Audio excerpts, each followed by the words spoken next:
Mi nombre es Michael Pedrero, soy realizador de audiovisuales. Llevo alrededor de 22 años en los medios. Mi formación como profesional comenzó en los estudios de animación IGAI, en la especialidad de director de fotografía. En estos 22 años he incursionado en los géneros de ficción, videoclip, animado, pero el más me apasiona es el documental, debido a que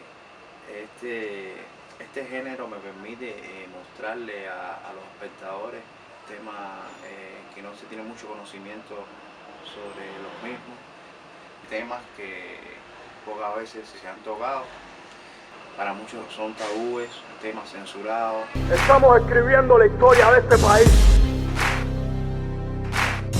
En fin, O sea que no estoy loco. este disco va por los 11 millones, por los otros millones que están fuera por disímiles razones. Nosotros no hacemos estas cosas porque nosotros estamos en contra de nadie, ni porque odiamos ciertas cosas.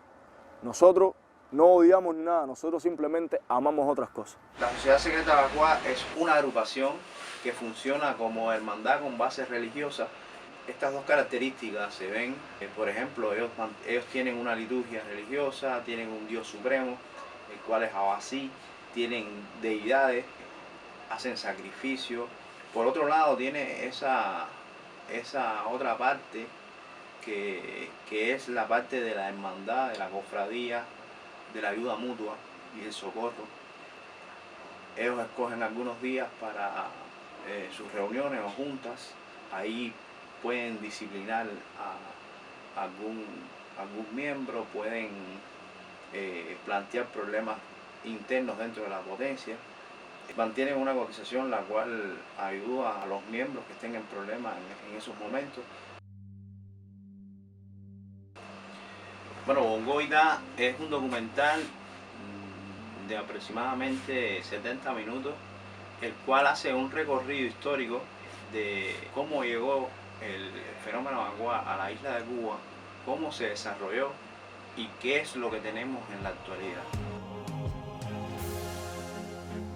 Es un documental que tiene una estructura muy lineal, porque lo más importante es contar la historia de la Abacua por etapas y que el espectador no se pierda a la hora de estar viendo el documental.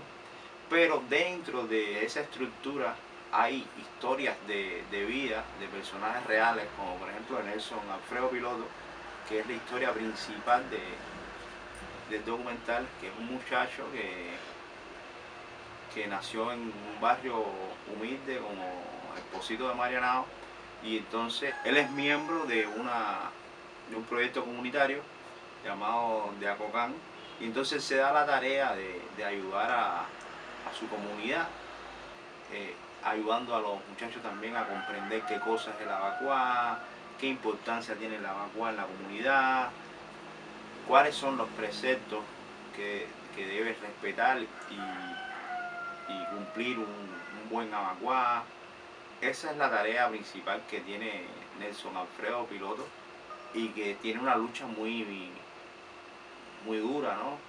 Porque es un barrio donde hay muchas carencias, mucha pobreza, mucha miseria, y entonces lidiar con esos fenómenos reales en la Cuba actual es muy difícil, porque rescatar, como dice él en el documental, a esos jóvenes con valores es una tarea titánica.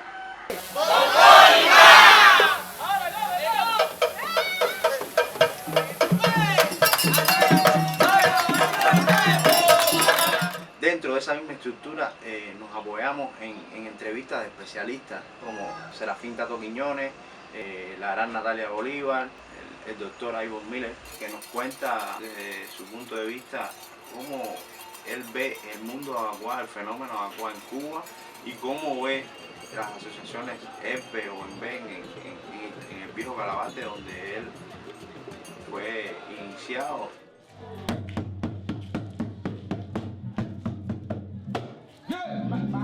Existen, por ejemplo, opiniones de madres que sus hijos quieren ser Abacua, pero hay una que no quiere y hay otra que sí quiere. Entonces ese contrapunteo entre dos madres viviendo en el mismo barrio y con dos hijos con los mismos objetivos, que es convertirse en abaguá, es decir, hace más rico el documental. Por otro lado, tocamos el tema de la mujer en el abaguá. Ponemos como ejemplo a Jennifer Torriente, la cual no pudo jurarse en Cuba, porque aquí no se permite iniciar a las mujeres, pero se pudo iniciar en el viejo Calabar. Eso hace también que el material coja mayor riqueza informativa e histórica.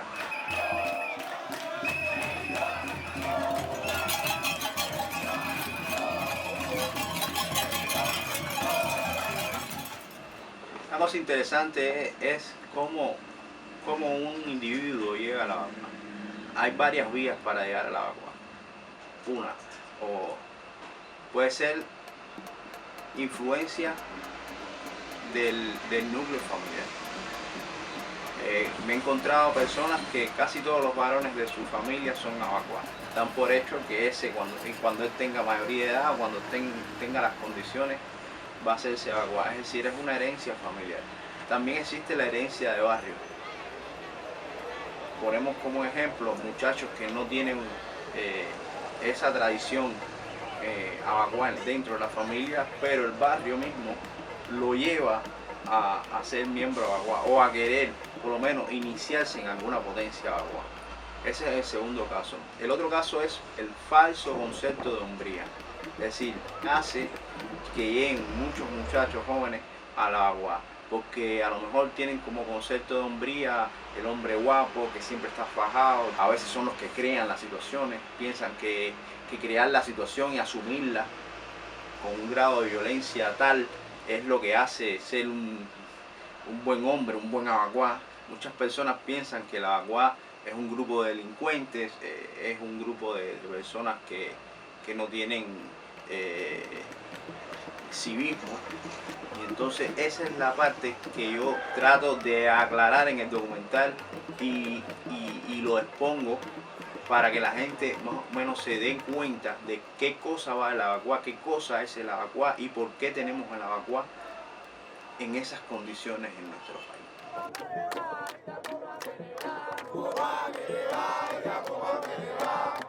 Comenzar algo es lo más costoso, ¿no? Porque ya lo demás fluye solo. En un principio me di a la tarea de investigar, buscar las raíces, buscar, decir, todo lo que se ha escrito sobre el abacuá. Hemos investigado la obra de Fernando Ortiz, de Lidia Cabrera, Pedro de Cham. Nos abrieron las puertas en la Biblioteca Nacional, donde existen muy buenos archivos de prensa escrita o libros que se han referido a la abacuá. Tuve la posibilidad de adentrarme en el Archivo Nacional, encontrar varios documentos que nunca habían visto la luz y de cierta manera en Bongoida se le da, es decir, la posibilidad a la gente de que puedan verlo, el documento real, ¿no? de cómo sucedieron los hechos que se muestran en Bongoida. Y ya después que tuve una recopilación de mucha información, nos dimos a la tarea de preparar un plan de filmación y ya comenzamos a filmar en las ceremonias abacuá, siempre bajo la autorización de los miembros de esta sociedad abacuá. Lo primero es agradecerle a Ernesto Soto del Sambo, que gracias a él este proyecto comenzó y vio la luz, ha tenido buena aceptación.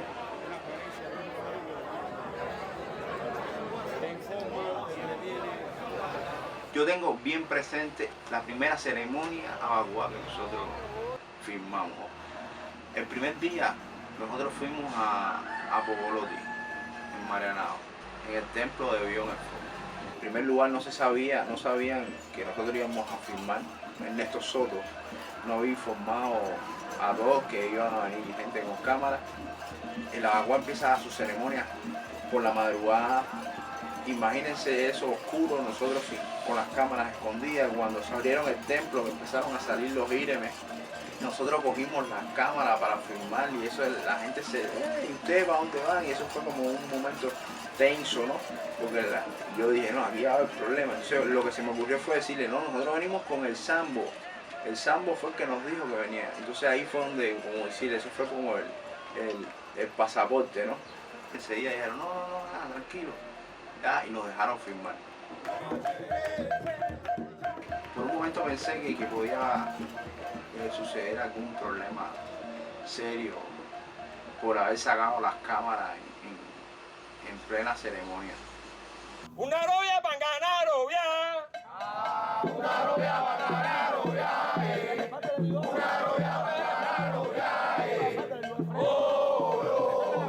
Y entonces después a partir de ahí ellos ya nos decían qué firmar, dónde ir. Es decir, nos convertimos como en una gran familia, porque el Avanguá tiene por característica que casi siempre las ceremonias duran 2 días. Entonces nos quedamos ahí sábado y domingo.